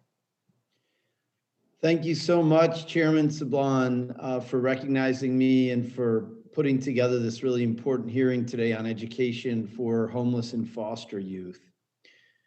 According to research conducted by Poverty Solutions at the University of Michigan, research with which our witness, Ms. Herb Downward, is involved, 1 out of every 12 Michigan 5th graders experiences homelessness at some point during elementary school. So troubling. And as with so many of the major crises we experience in the United States, students experience homelessness more frequently when they're part of underserved populations, including rural students, students of color, students with disabilities, English language learners, LGBTQ+ students, and pregnant, parenting, or caregiving students. So Ms. Herb Downward, would you elaborate on the intersections among students experiencing homelessness and these populations that I've mentioned? Definitely, and thank you for this question. So it is absolutely true that there are intersections and that many of the groups that or all of the groups that you've mentioned experience particular disadvantages when it comes to homelessness. I already referenced that Black and Hispanic students are 1 in 7 are experiencing homelessness at some point before they graduate, as compared to 1 in 10 homeless students in Michigan. You know, nationally, we see LGBTQ students experiencing significantly higher rates of homelessness. In fact, it's 2.9 times the rate of their non-LGBTQ peers. I think when we look at these intersections, what we have to think about is what are the systems in place to actually serve these different populations? And are we actually making sure that the services are in place in a way that meets the needs? I think it's particularly true, you referenced that rural students face a disproportionate risk of homelessness too. And I think that's a really important point as well, because we tend to think homelessness is more of an urban issue. Historically, that has been the story that's been told. If you were to look at the map of Michigan, though, you would see that some of the highest rates are actually in some of the more rural counties of the state. A lot of that has to do with the definition of homelessness. Families love their children. I think we can, let's start with that. Families love their kids and they want to protect them. And that means that in places which do not have shelters, which are the majority of places in the United States, most places do not have shelters, families don't have any other option than to double up with another family. They do not have access to the services that exist. And we limit access to services in many ways because of these different definitions. And so going back to, thinking about what opportunities exist now, again, we can bridge some of these gaps. For families who are living doubled up, we have the opportunity to make them eligible for other funding streams through HUD. Right now, housing services, housing support services. Another thing that I think is important to think about is the expansion of the child tax credit. I realize that this is outside of the Education Committee right now, but when we're talking about poverty, homelessness, foster care, these are issues. Housing instability is an issue of poverty, and very deep poverty and instability. Families are just living on the edge. All right, well, listen, I really agree with you. It's a super important point. And I also want to point out that the Department of Education's guidance for the American Rescue Plan funds dedicated to serving homeless students encourages states to partner with community-based organizations that specialize in serving these historically underserved populations. So I really hope that we see a lot of great programs there. But in the little time I have left, I've been listening to all this talk about schools being open and not. My own daughter has been, first they shut down her school, then she was in virtual, then she was in hybrid, then she was in virtual, then she was in, now she's fully back in school. But Dr. Lane, can you tell us what's going on in Virginia to reopen schools? Because I think people are working very hard on this. Yeah, and actually you're out of time, Mr. Levin. Could the answer be sent in, be written and sent in? The answer to Mr. Absolutely. Levin. Yes. All right, thanks, Dr. Lane, and thank you, Mr. Chairman. I yield back. Thank you, Doctor. Thank you, Mr. Levin. I now would like to recognize Mr. Keller for Mr. Keller. Thank you, Mr. Chairman. Thank you. I appreciate the topic of today's hearing, but I'm noticing a pattern of topics during the recent activity that seems to ignore the heart of the issue at hand. No matter which group of students we're talking about, schools remaining closed for in-person instruction hurts every single kid. Now that so many Americans have had access to vaccines, it is essential that we do not waste another day before fully and safely reopening our schools. We're talking about families in poverty, and this subject is very near and dear to me. I grew up in a poor family and understand some of the challenges children and families in poverty face. Having been homeless at one point in time in my life, it's not fun. And it's hard. Between 1st and 7th grade, I moved about 4 times. So what we really need to look at these challenges that are facing our children and families in poverty, we need to talk about education and instilling a work ethic and hard work. Because of education and hard work, I was able to make sure that my kids were never homeless and never had to go to bed hungry. So we need to be providing every tool possible to create opportunities and help children and families. And the best way to do so is through education and good paying jobs. So Ms. Davis, thank you for being here today and for sharing with us the challenges of COVID-19 and what it's presented foster parents and families with. The idea of any child not having enough to eat or a roof over their head is unconscionable. Thank you for the great work you have done in your community to provide homes for students who need them. Can you say more about what challenges will remain for foster families in the aftermath of the pandemic? Yes, thank you. I think we will be playing a lot of catch up. I think we will be trying to mitigate a lot of damage. Arlington has a wonderful human services department, and they are very hands-on with their foster parents. But even they have had kind of their hands tied because everything's been closed.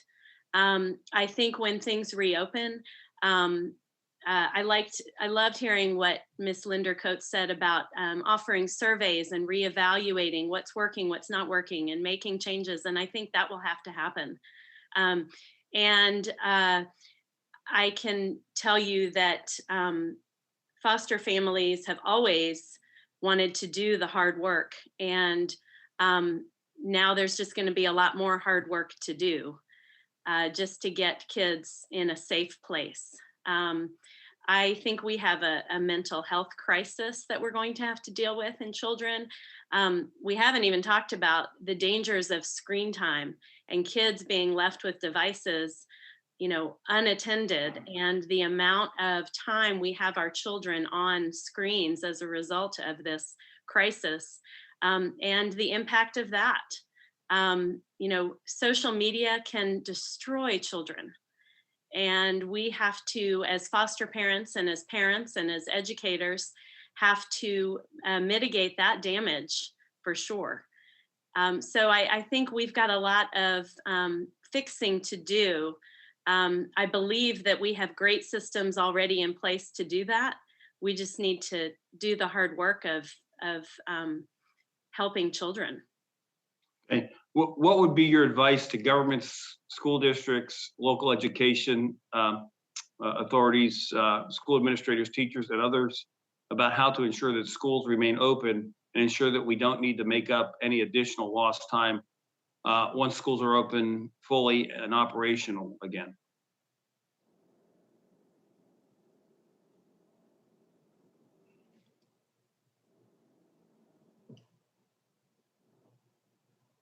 I think Mrs. Davis is still muted. Yeah, you are muted, Ms. Davis. I'm sorry, I can't see you. Can you hear me? Yes. Okay, I apologize. Advice, what I think we can definitely look back and see what we have learned from this. I think we need to reopen much more quickly if this ever, Lord willing, does not happen again, but if it ever does, looking at the critical nature of FaceTime, and again, not the app, but one-to-one personal communication with children, the critical nature of giving families accurate information, not fear-mongering, not being living in fear. Thank you. I'm sorry to interrupt, but I gave you additional seconds. So Ms. Davis, Mr. Keller, thank you very much, sir. Thank you. All right. I'd now like to recognize Ms. Manning. Ms. Manning, could you unmute, and you have 5 minutes, please. Thank you very much, Mr. Chairman. Thank you for holding a hearing on this very important issue. Certainly, children in foster care and homeless children deal with terribly difficult issues during normal times. And it's devastating to hear how the pandemic has impacted these very vulnerable children. Ms. Erb Downward, Congress recently appropriated $800 million dedicated to the identification, enrollment, and school participation of children and youth experiencing homelessness, including wraparound services. And the Department of Education recently released 200 million of these funds so that states and local districts can meet the urgent needs of homeless children and youth. Can you talk to us about how local education agencies can use these funds to better serve homeless students in the immediate future, and the rest of the funds in the coming months in the upcoming school year? Yes, thank you for the question. So I think the first thing is identification. We cannot help children if we don't know who they are. What Ms. Linda Coates brought up about asking questions in a way that is sensitive to families is a critical thing for all schools and all districts to take away from this hearing today and to move forward with.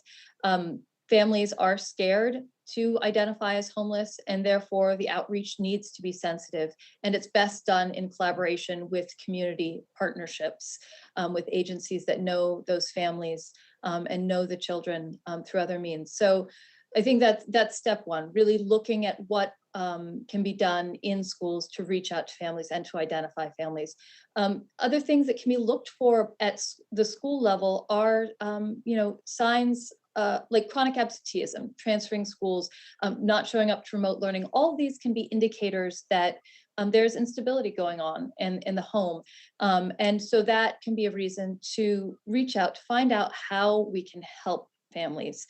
Connecting families to summer programs is a very important element.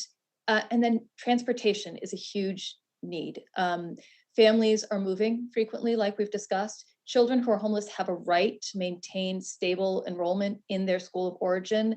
When that does not happen, we see negative outcomes. If a smooth transition can be made, that is much better. But if we can keep that child in the school of origin and provide transportation supports, that is huge.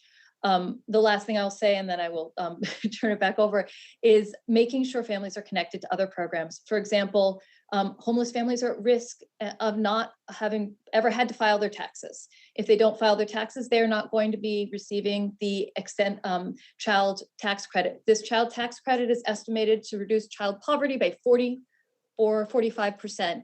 nationally. We are talking about issues of poverty. If we could reduce child poverty in this country by 45%, we would not be having the same conversation about homelessness and foster care. So really connecting families to those other supports is critical. Thank you.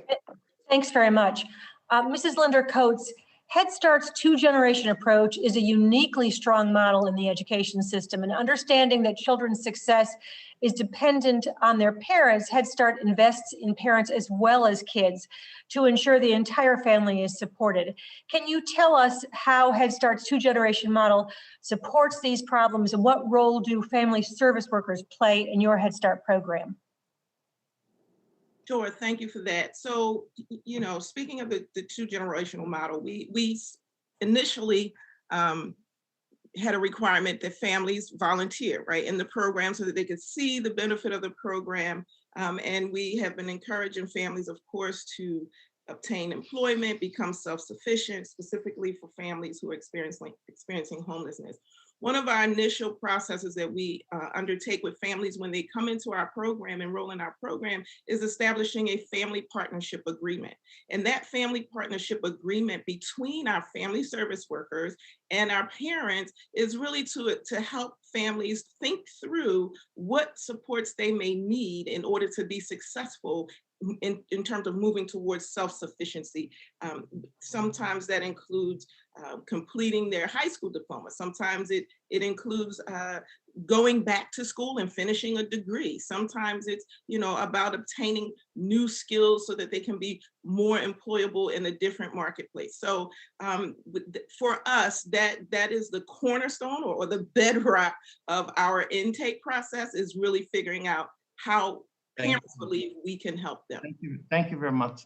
Thank you. And I yield back. Thank you, Mrs. Now, I'd now like to recognize, she's been here the whole time, very patient, Ms. Miller. Ms. Miller, please unmute. You have 5 minutes.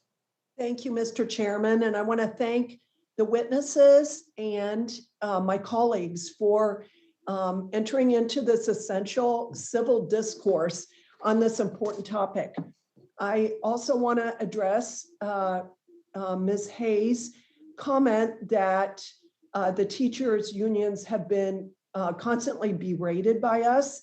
That is definitely not my intent, and I don't believe it is the intent of my colleagues, but I do want to say that you are the teachers, the schools are the only essential workers that are not back to work. And So in light of that fact, yes, we have been critical. And I would tell my children when they were growing up, if the shoe fits, you need to wear it. On March 5th, I joined 58 of my colleagues on a letter to the CDC Director, Dr. Walensky, to share concerns about the stringent school reopening guidelines that agency had issued that did not seem to follow the science. I was concerned that so many schools remained closed when we had so much evidence that shows schools could be safely reopened, and a lot of them did, including the school in my community. Well, it turns out the CDC and Biden administration officials have been consulting with teacher unions about school reopening guidance, the same teacher unions that lobbied to keep our schools closed all year. On May 10th, I joined a letter with Representative Bob Good, Ranking Member Virginia Fox, and several other colleagues from this committee asking for an investigation into whether the CDC's school reopening guidance was politically influenced by teacher unions. This is a very serious concern, and I'm eager to receive a response. What has gone on this year with school closures has been shameful, and it has disproportionately harmed the most vulnerable children in our society, as we have heard from the witness. And I want to give Ms. Davis a chance to share with us a little bit more. I do also want to say that my sister is one of the noble people that have pursued a career in education. She's a special ed instructor with a specialty in reading. And she was so grieved about schools being open that she petitioned her urban school to allow her to return to school because she's a special ed instructor. She and several other special ed instructors were allowed to go back. They have had in-school, in-person instruction all year. And, but anyway, so my question for Ms. Davis, can you share more with the committee why you believe the Arlington County resisted calls from parents to reopen schools and to try to find a way, especially to serve what I would call the extra vulnerable population? Yes, I will try. Thank you. I am baffled really by why we have not opened. I hear stories from friends who are teachers about, for example, a high school student who is living with her father. She's a special needs student, and her father had to go back to work and she has no transportation to school. And when Arlington began hybrid, they took away some of the days that they gave special education students who were the first ones to go back in January.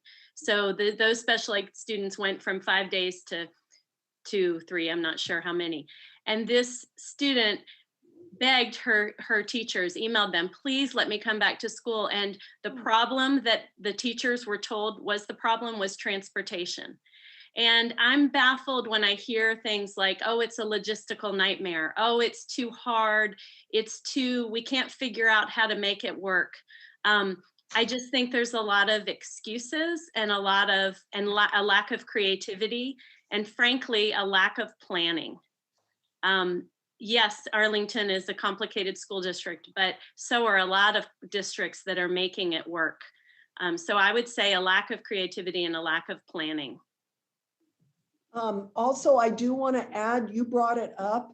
I've taught in public school, private school, and homeschool. And I agree that all-day virtual education is a very poor substitute. And I cannot imagine how the schools think, or I don't even know how they could claim that there's accountability that education is happening.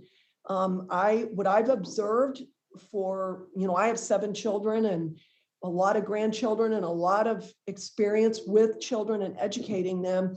This is extremely unrealistic. Children need relationships. They're unique individuals and they need people to know who they are and to respond to them. They need variety during their school day and they need to be allowed to move. And I talked to educators and they have communicated with me that there really is no way to keep the adults that are supposed to be accountable and responsible for the education to actually make sure this is happening. And I just think it's such a shame. I think anybody that is advocating for schools to stay closed should feel ashamed. And those that think that we are berating unions should know that we are here to advocate for the students. No, I'm sorry, the time is up. Thank you very much, Mrs. Miller. And I'd now like to recognize Mr. Baumann. Sir, please unmute and you have 5 minutes. Yes, thank you so much. My first question is for Dr. Lane. Dr. Lane, can you speak to how necessary trauma-informed schools are at this moment as to support not just our foster care population, but all of our students after we come out of this pandemic? Can you speak to the trauma-informed approach to education? Yes, sir. Obviously, as our students began returning back to school at the beginning of the school year, and as some are just returning now, as parents were hesitant or school divisions have been opening, our students are facing a lot of trauma. Many have seen family members pass away in this pandemic. Many have seen significant illness in their homes.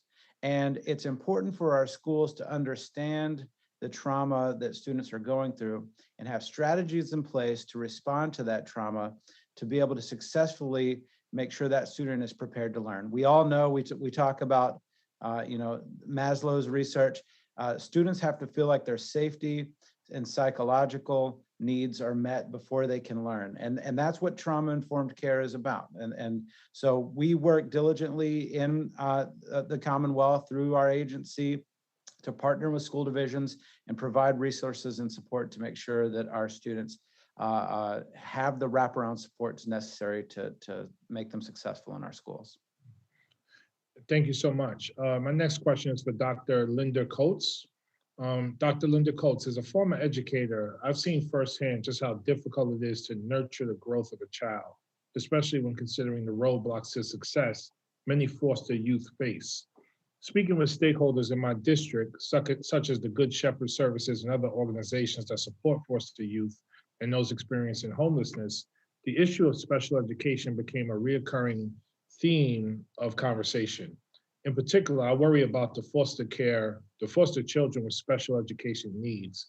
In the absence of a parent solely concerned about the well-being of their child, I worry that many foster children may fall through the cracks and fail to receive the specialized education they are legally entitled to.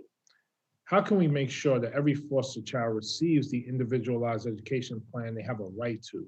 What can the federal government do to best support foster parents as they advocate to give their children the education they deserve? So good question.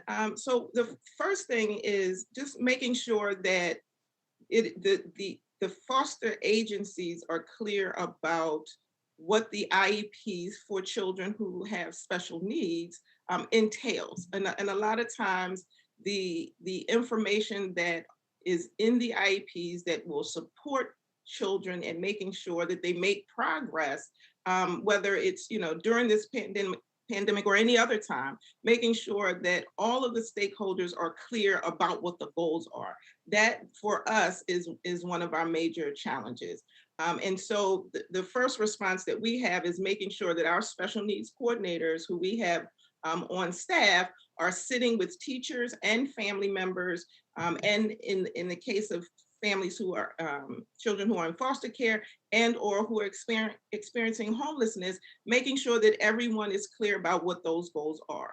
So for what I would recommend is to have funds that are earmarked specifically for the education of those large, in our community, we have a large umbrella organization that is responsible for coordinating the services. So making sure that there is enough funding to ensure that the children have and the families have access to those supports that are outside of the school. So if, for instance, children may need wraparound service. They may need a person to sit with them in the school.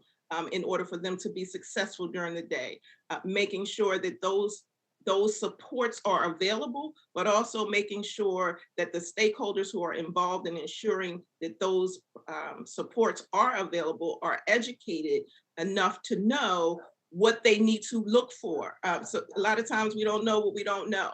And I think if there are funds that are specific to that cause, making sure that there is enough services available, and also making sure that folks are educated about the services that are available so that each individual teacher, parent, and child and service coordinator can sit down and make sure that the progress is being addressed.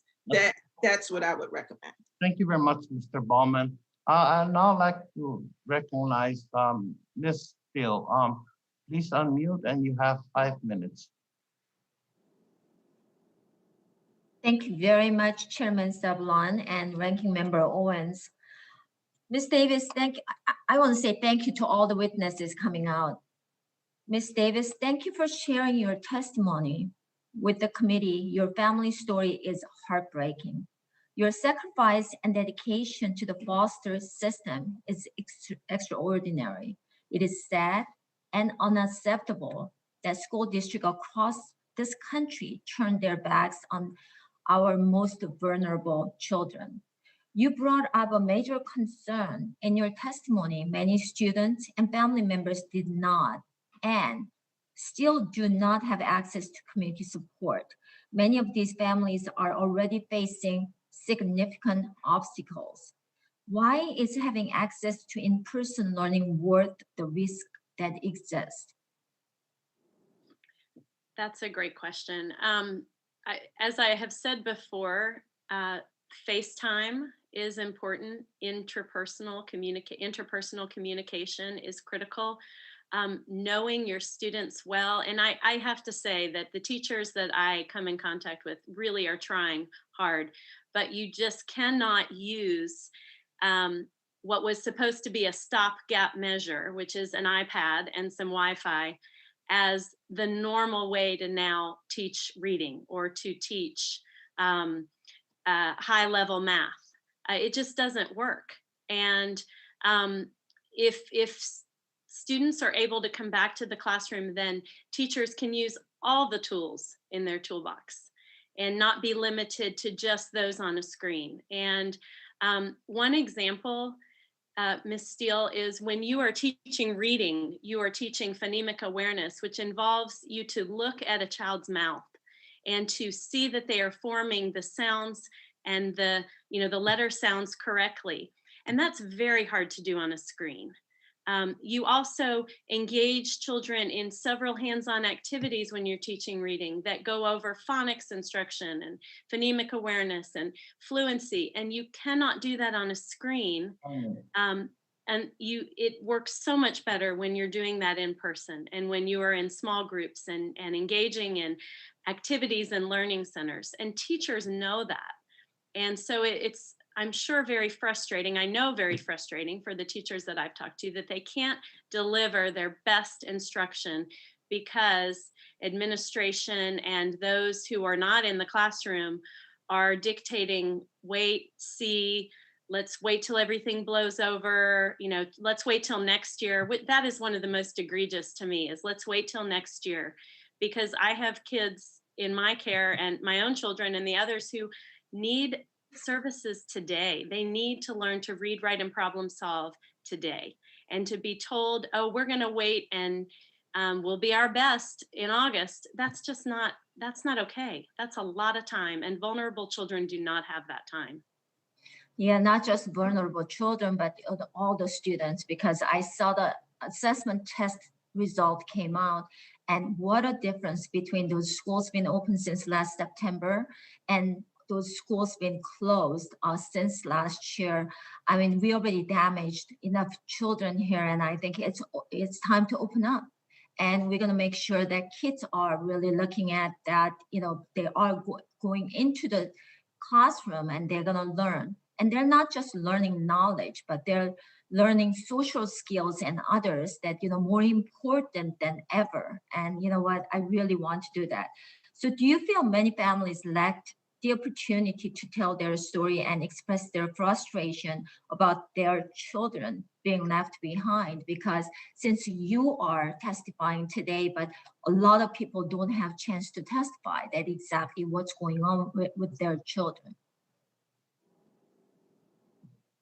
You are muted. I'm sorry. Can you repeat that question? I'm sorry. So do you feel many families lack the opportunity to tell their story and express their frustrations about their children being left behind, since you are one of the witnesses and you can express yourself with your, about your children, but a lot of parents that totally agree with you, but they cannot express to anybody because it's kind of like you are knocking the wall that nobody's really listening at this point. Yes, ma'am. I think a lot of families are unable to, they've tried. You can submit emails and make comments to school boards, but there is not, let's say, active listening going on in a lot of those areas. And it is unfortunate. I mean, parents are in crisis. I hate kids are really in crisis. I hate to interrupt, but time is up. Miss. Thank you. Thank you, Ms. Davis. Thanks, Chairman. I yield my balance time. I now like to recognize the most junior member of the subcommittee, but actually the chairman of the full committee. That's Chairman Scott. Please unmute. You have 5 minutes. Thank you, Mr. Chairman. Dr. Lane, we've had a lot of back and forth on the opening of schools. There is no debate about the value of opening schools, and everybody knows it. The CDC has published guidelines on what it takes to safely open the schools. Ventilation, transportation, fewer students on buses, spread out the students might require smaller class sizes, PPE and disinfectant and staff to disinfect because the schools aren't going to disinfect themselves, maybe school nurses. We know what it takes, but all of that costs money. And now that you have the money under the rescue plan, is there any question that the schools will be opening in September? Chairman Scott, thank you for the question. No, there will be no questions there in Virginia. We passed legislation this year in a largely bipartisan manner, and it was signed by the governor that will mandate a 5-day-a-week opening for all schools in the Commonwealth in the fall. In addition to that, we've stayed in alignment with CDC guidance. We have put out joint VDH and VDOE guidance throughout the year. CDC released new guidance on Thursday. We had our guidance out in the state on Friday. But as this pandemic evolved, the governor came out in Virginia in February and stated clearly that he wanted to see all school divisions open by March 15th. Well, the question, though, is not whether or not you want the schools open, but whether you're going to do it safely. Some of us want the schools opened when it can be done safely, and we provided you the funds, and I thank you for using the funds to make sure that the schools will be opening. You mentioned that the homeless funding, you have upscaled. Are you able to provide sufficient funding to appropriately serve all the homeless students in Virginia? Yeah. Mr. Chairman, the funding that was available before the American Rescue Plan, no, we certainly needed more funding. We were not able to meet all requests when it was a competitive grant application. And so the funding in the American Rescue Plan goes a long way towards ensuring that we can meet all the needs in the Commonwealth. Thank you. And Ms. Herb Downwood, one of the problems that occurs when you have this kind of disruption is that people fall through the cracks. Are we finding that all of the homeless students are actually signing up for the education, or are some of them just disappearing? So the latest research that we have on that is from a homelessness liaison surveys that was done in the fall. And in those surveys, we found that there was a 28% decrease in the number of homeless students who are being identified by their schools. That equates to about 420,000 students. So, there are a lot of students who are slipping through the cracks. We have the opportunity and the obligation now to identify them and make sure that we're supporting them. Thank you. Dr. Lane, the American Rescue Plan distributed money for K through 12 education, essentially using the Title I formula, meaning it was disproportionately aimed at low-income areas, and at least 20% must be used for learning loss. We should expect significant progress in eliminating achievement gaps. What is your off, and you've got money for smaller class sizes, summer school and that kind of thing. What is your office going to do to make sure that this money is used to significantly reduce or eliminate achievement gaps? In Virginia, we formed a work group of education stakeholders that we call Virginia Learns. You can see the information that came out of that on our website. But Virginia Learns released guidance about how to think about recovering from the pandemic. It provided everything from what are the most impactful and powerful standards that are necessary for making sure that students know them to be successful, to how to spend money, to how to think about mental health. But of course, we provided significant guidance to our school divisions on the requirements under the American Rescue Plan, and of course, CARES 2 and before. In Virginia, this investment will absolutely be huge for us. The state set aside alone is nearly $210 million, of which about $105 million has to be used directly for learning loss. That is going to be a game changer. And just last week, we announced $62.7 million in CARES 2 grants to make sure that our students are being addressed with learning loss in summer this year. Well, we're going to count on you to follow through on that, and if you could keep us posted on how you're doing, we'd appreciate it. Thank you, sir. Thank you, Mr. Chairman. Thank you very much. I now would like to ask some questions, but before I do, I would just like to, I think we tend to forget, I mean, nobody wanted this virus to come into our lives and, interrupt life. But we tend to forget the exceptional, outstanding ingenuity, the genius of scientists that were able to sequence the genome of this virus in such a short time. It took them less time to sequence the genome than they did in actually performing clinical tests. And that's some of the things we tend to forget, and we also only look at the interruption in our lives. But let me go, Ms. Earp, downward. A school can be more than just a place where students learn. For students experiencing homelessness and students in foster care, school can be a lifeline to meeting their basic needs, including food and clothing, in addition to education. So what are some of the challenges that homeless students and students in foster care face during the pandemic, and how does the President's call to reopen schools address those challenges? So I think when we think about the challenges that homeless students face, if anyone has children, you can think about the challenges you see your children facing, and then you can magnify that by thousands.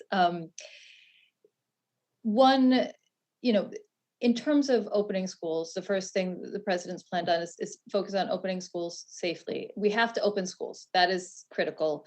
They need to be open safely. Parents, as has been mentioned, many parents are still scared to send their kids to school. So we have to figure out, how do we provide parents the supports they need to feel comfortable getting their children to school?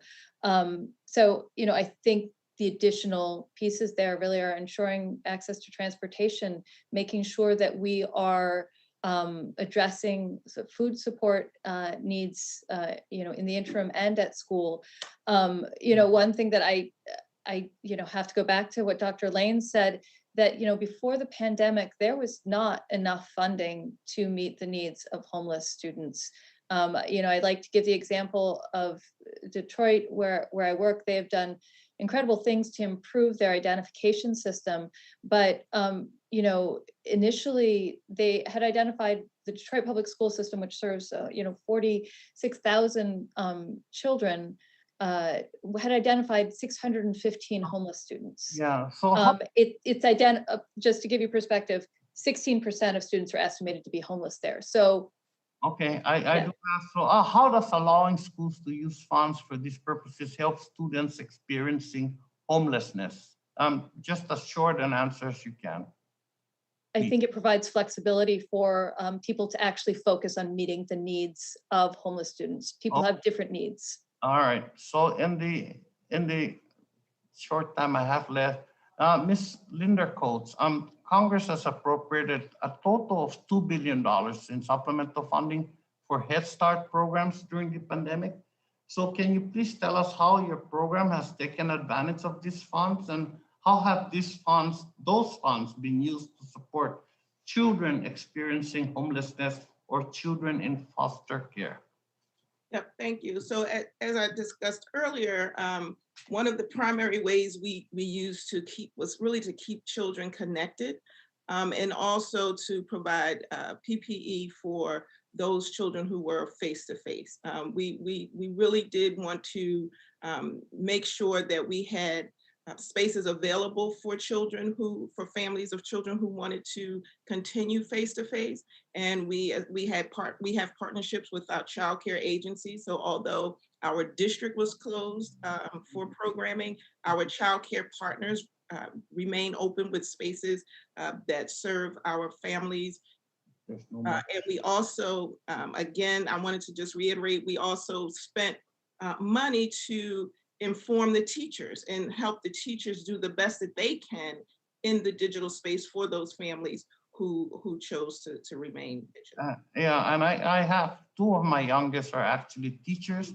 One of them is a special ed teacher, and I did watch some of the frustrations they had, and also now both are very open to coming in and teaching summer school for their students that need to catch up, and you know, of course, that's their summer, but that they said their commitment is, and it's very important that their students catch up. So I want to thank you.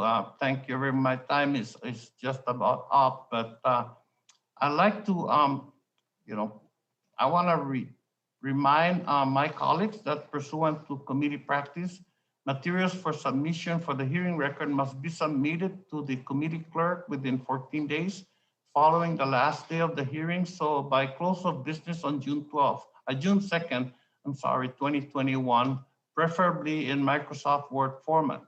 The materials submitted must address the subject matter of the hearing. Only a member of the subcommittee or an invited witness may submit materials for inclusion in the hearing record.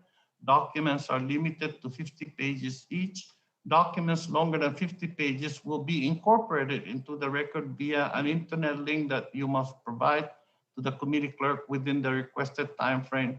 But please recognize that in the future, that link may no longer work. Now, pursuant to House rules and regulations, items for the record should be submitted to the clerk electronically by emailing submissions to edanlabor.hearings@mail.house.gov. Again, edanlabor.hearings@mail.house.gov. Again, I want to thank the witnesses for their participation today. Members of the subcommittee may have some additional questions for you, and we ask the witnesses to please respond to those questions in writing. The hearing record will be held open for 14 days in order to receive those responses. I remind my colleagues that pursuant to committee practice, witness questions for the hearing record must be submitted to the majority committee staff or committee clerk within 7 days. The questions submitted must address the subject matter of the hearing. And Mr. Allen? Oh, Mr. Owens. Okay, I now like to recognize the ranking member, Mr. Owens, for his closing remarks. Please. Thank you once again, Mr. Chairman, for this hearing. And I want to also thank all the witnesses for offering their expertise today. It truly has been invaluable. I want to focus my closing on something that was said earlier in the hearing. One of our colleagues on the other side of the aisle said she was tired of the criticism of those who refused to follow the science and reopen the schools. She suggested it was unfair. Mr. Chairman, do you know what's unfair? The mother we've heard about today who's trying to create stability for her and her two children who can't get a job because her two children are in school for just a few hours 2 days a week on different days. You know what's unfair is, or who know what's tired, who's tired, is Miss Davis, who has served her community for 8 years as a foster parent and has seen firsthand the horrifying and potential permanent damage being done by keeping children out of school, who also is a teacher herself for 15 years and understands the challenges teachers face, and who none so ever have spent the last 2 hours telling us that schools must be open. I can add to that list Mr. Bush, who testified in our last hearing about whose son ended up in a hospital because he was separated from school. And also added to that list is Ms. Dale, who testified before this subcommittee in late March about the harm being done to her daughter and kids like her daughter from disrupted education. These stories represent millions of other families all around our country pulling their hair out, worrying about what's happening to other children. It baffles me that the response from our friends on the other side of the aisle seems to be that we're being too mean or unfair to teachers' unions. Mr. Chairman, it's our job to point out when the education system is failing our children, especially our most vulnerable children. Of course, the response from the other side of the aisle is always more money. We've heard that today. They seem to think that we can just write a big check and that everything would be taken care of. But the Congressional Budget Office said almost none of this money will play any role in reopening schools. We know that Arlington County Public Schools have financial resources to offer teachers financial incentives to teach summer school, but still can't get more than 1/3 of the children back in person. Mr. Chairman, Republicans tried to tie tens of billions of dollars in COVID aid to requirements to reopen schools. The Democrats voted no 5 times, and that's 5 times no. Mr. Chairman, thank you again for this hearing. Thank you for giving a mother a platform to speak on behalf of millions of other families who see firsthand the harm still being done to our children. But now, Mr. Chairman, let's actually listen to what those families are saying. Let's respect them enough to not dismiss their experiences. Let's worry more about them than the delicate sensibilities of our union leaders. I yield back. Thank you. Thank you, Mr. Owens.